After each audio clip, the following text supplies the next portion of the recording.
Yeah. course. Yeah, I think that what's interesting has been in stepping into my activist power, after the marathon story, Free Bleeding went viral. It went viral 6 years ago now at this point. And my own thoughts on feminism, the things that I learned in my women's studies class, my own intuition about the injustices that I see not only in the music industry but beyond, the way that we scrutinize and constantly stigmatize women and femmes in our bodies.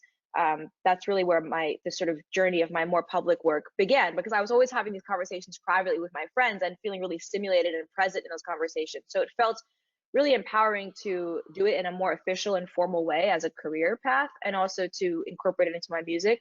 One of the most beautiful and challenging things of stepping into like a more activist role is the constant like feedback and pushback that I get in my own journey. But the beautiful thing is that we have to check our own ego. If someone pushes back on me, that's because something that I've said has made them feel excluded or isolated from my message.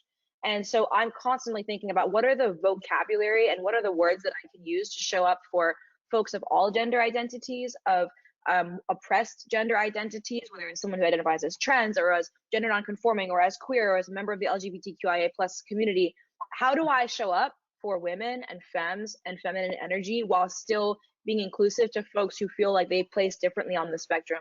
And so that's been the constant work that I'm doing, maybe using words that suggest feminine power instead of female power, being inclusive of folks who identify in all types of different ways, and actually saying that is the power in us being brave enough to step into our own authentic gender identity. That's the thing that liberates all of us.